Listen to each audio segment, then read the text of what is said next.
Welcome to SALTovation.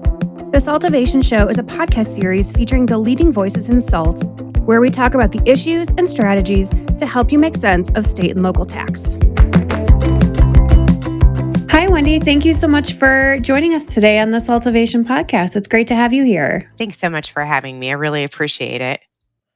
So let's start with the $80 billion that the IRS received when President Joe Biden signed the Inflation Reduction Act.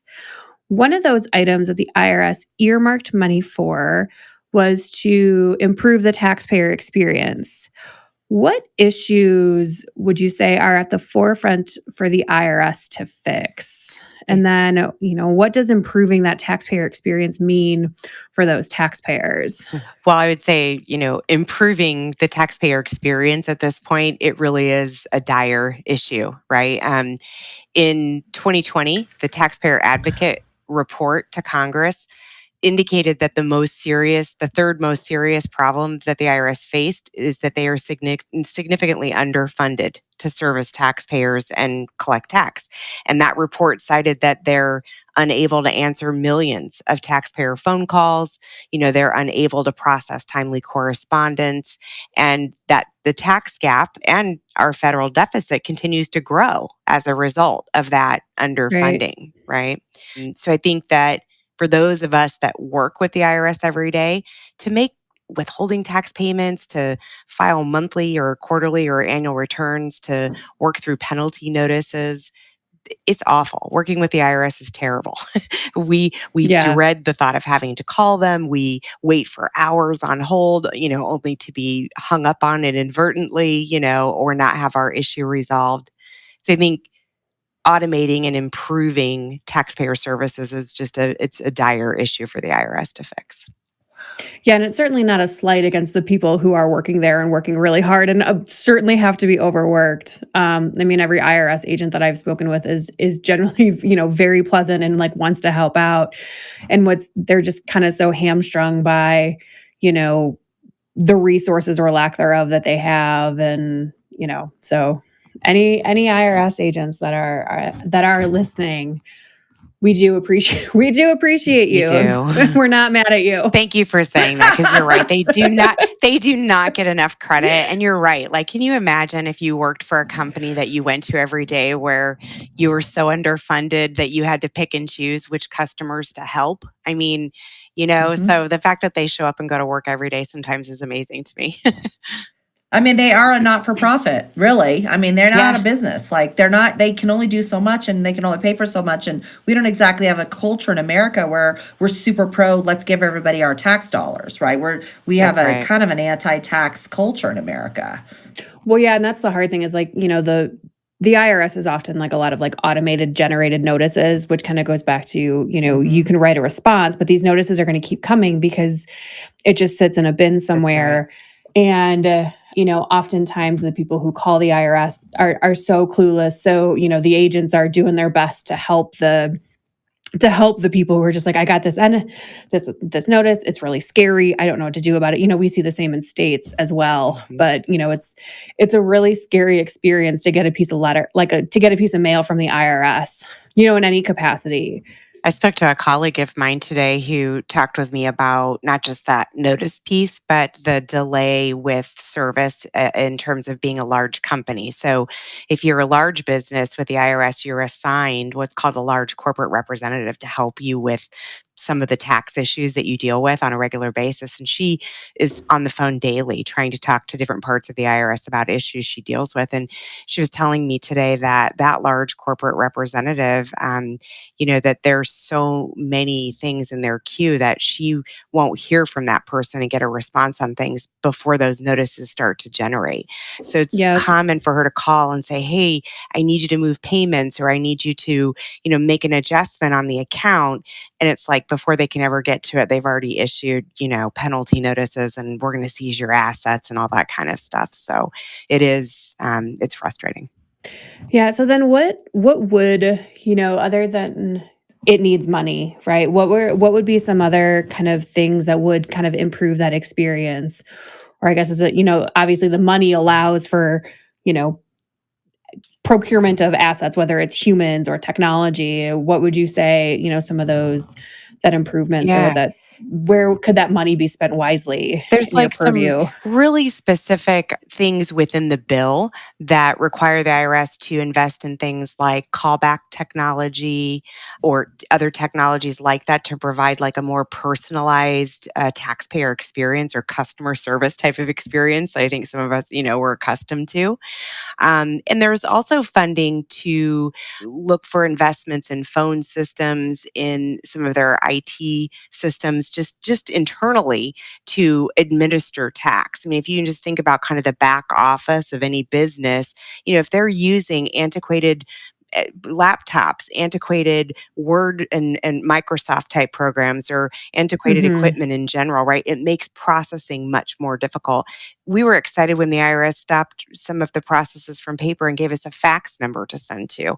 But look, how many people have faxes these days? So Yeah, we need them to go to that next step, which is let us, maybe email you or send some things to you right? online, right? So I Yeah, think those are things we're looking for sure. yeah, it it's funny when you talk to people who aren't tax people and they're like, "Someone talked to me about, like, a fax machine." I don't even know what a fax machine like, who the hell uses faxes anymore? I was like, "Well, I do, my coworkers do, because this like, I faxed 2 forms this morning, like, one to the city and county of Denver and one to the state of Oregon." Yep. Faxes are still a thing. Now it's processed through our email and it's probably, transmitted via email, but, like, fax numbers still They exist. do. You know that paper still exists too, and not just with IRS, but with the states too. And they get Mhm. people who don't work in this industry when you tell, what do you mean I have to mail that private tax information to them? I can't, there's nowhere to securely send it. I mean, that's all of the places that I think, at least for the federal side of it, that we're hoping, that the IRA funding goes toward. Yeah, and it's just funny when you think about money and people. Well, they're hiring these people, right? But then how many people want to do a job that feels like everybody's mad at you, right? How do you encourage a culture Absolutely. that takes care of these people who are trying to take care of the people? So we have to make it like less adversarial, but then also generate those people to come in. I mean, it's just such a push-pull with business regulation, oversight, and all that to really get people on board that want It to, really is. care for the public fisc. I Yeah, Well, think it's yeah, fascinating. it's circular, right? The IRS collects our tax money, which funds everything else that we rely upon. So it's like you can't get you can get mad at the IRS, but you can't get mad at the IRS when you want money for things, That's right? right.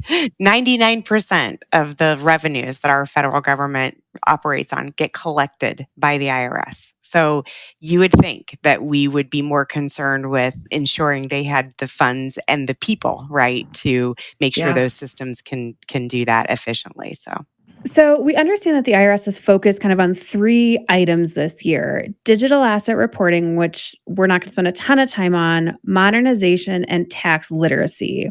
Kind of going one by one, what's the IRS's goal, in digital asset reporting, and what will that impact be on business? yeah. So, as part of the infrastructure bill, so that's how long now, right? It's been a little bit since we saw that. As part of that bill, the tax law was amended to require 1099 reporting of digital asset transactions. So, whether it was an exchange or a bank or PayPal or whoever, anyone that was a third party that was transacting for US taxpayers in digital assets, they were going to have to report the 1099. The IRS uses 1099 reporting, it's their primary compliance tool. And so this was an area that it had grown to be about a $3 trillion market before kind of the big bottom fell out this year, but had grown to be about a $3 trillion market. And earlier in the year, Barclays had put out a report estimating a $50 billion tax gap. So they definitely had some, kind of statistics they could report to in that area that we need information reporting so we can curtail, the tax evasion that's going on in that area. So I anticipate that, we're absolutely going to see regulations. We have yet to see the Treasury and IRS actually give us prescriptive regulations so that we can issue whatever 1099 it's going to be. We've had some conversation. We know it's going to be a new 1099 form, for example, but the Treasury and IRS haven't released those regs yet. So partially, I think it's because they do need to get their own systems in order and they do need to get their own processes updated, because this is very much like the stock market in that you report billions of transactions. So they're set to receive millions, if not billions, of more information returns. Are they really ready for that? Are their systems ready after what we just talked about? So I think part of the delay is for them to take some of that funding, hopefully, and expand the information return systems to be able to address that expansion for digital asset reporting. Because we're seeing that with the Wayfair. The Wayfair law coming into place in 2018. Now you've got everybody registering for sales tax. The states don't have the bandwidth to take that in. I remember when Colorado, where I live, asked for 10 full-time equivalents to help process new licenses. The government wouldn't give the register wouldn't give it to them. So they couldn't get the funding. So they don't have the humans. I mean, you're thinking this at the IRS. It's the same thing across our nation. Just, we got to have humans. Technology doesn't solve all of it. Yeah, interesting. It's interesting. Isn't it? Colorado is one of those states that's just recently going through a modernization change as well. And I wonder if some of that is triggered by what you just talked about, like that growth and then coupled with the antiquated systems, right? Well, and that's kind of a good transition to kind of the second kind of IRS focus point, is that modernization. I would say modernization is kind of an all-encompassing word. It can be kind of genericized. In the context of the IRS, what is it talking about? Yeah.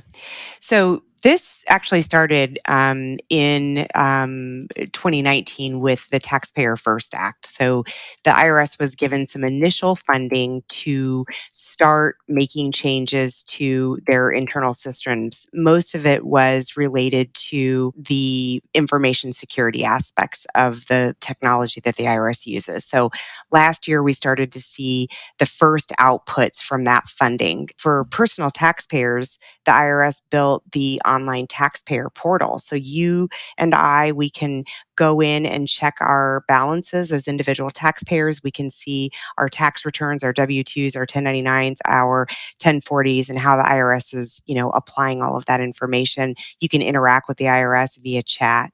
So there's some, transparency that they've created there that we never had before as taxpayers. We also saw them release the ID.me system.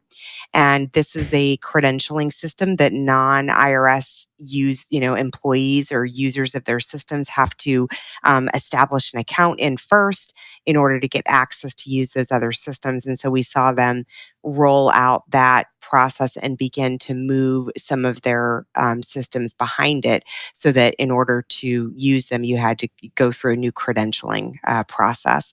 And then this month, actually, it's a little bit delayed. We are expecting the IRS to release the brand new 1099 filing system. And this is designed for small businesses to be able to create and submit their own 1099 forms, something they can't do with their IRS's legacy fire system today. And so, I think this goes back to what I said before. I think as the IRS prepares for digital asset reporting and also just improving this 30-year-old 1099 reporting system that they have, they use some of that funding to build the first iteration of this portal. And then hopefully with more funding from the IRA, we're hoping they'll be able to do a phase 2 and a phase 3 for that system to be able to completely replace what Sovos and other large software filers are using today to submit, hundreds of millions of information returns. So. Yeah, I can only imagine the lift of that.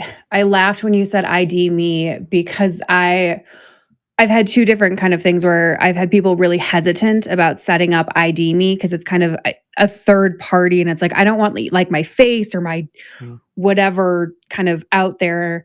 And it's like, well, it's already out there. So you got a driver's license. But anyway, I was trying to not take that like automatic child tax credit payment. So I tried to set it up, log into defer my piece. Mhm. And I try to get my husband to get it set up. But because during the pandemic, he grew out his hair and has this long bushy beard, ID me couldn't Oh, connect the no. two of like his pre-pandemic look versus his mid-pandemic look. And so like I just every time I hear ID me, I think of me like yelling at my phone and like my husband like, take your glasses off, put them back on, pull your hair back, like go shave, like just trying to Trying to get through not take the our like child right. credits. It was so every time we hear that, it makes me giggle. But I mean, that's a big lift. It's And also huge. like you also have to kind of educate the people as to what that is. Cause realistically, even as a taxpayer, and I'm going to be vulnerable for a moment,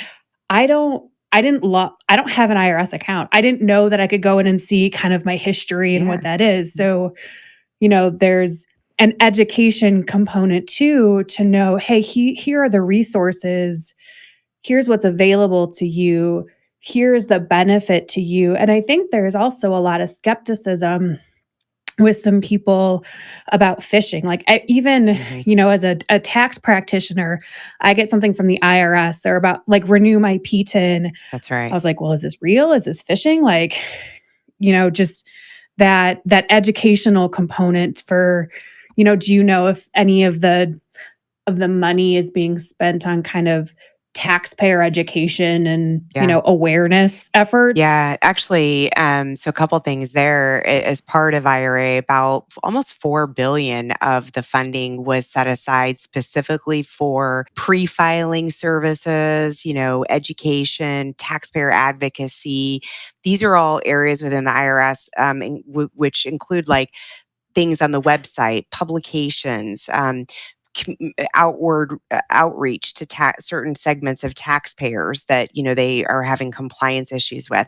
This is area they didn't have funding for, right? They couldn't, for example, you hear a lot these days about the gig economy platform companies, right, and the 1099K filers and that big threshold thing. Well, I think being able to actually have some funding to communicate to those taxpayers in advance, give them some education in advance of receiving 1099s they'd never received before so they know what to do with them. The IRS doesn't have funding to do any of that education outreach without on their normal appropriations that they're given from Congress. So this funding is super important, I think, for the IRS to be able to really bring things out of these paper publications that are really hard to find and are buried and get them out onto the, leverage the internet, leverage searches so that taxpayers can really, advantage some education before filing. And then, like you said, something goes wrong and now they're calling or writing more letters and it just becomes this doom loop of, no response.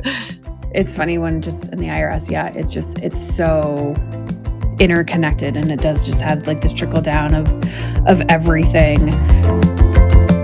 This podcast is for educational purposes only and is not intended, nor should it be relied upon as legal, tax, accounting, or investment advice. You should consult with a competent professional to discuss specifics of your situation and the applicability of the information presented.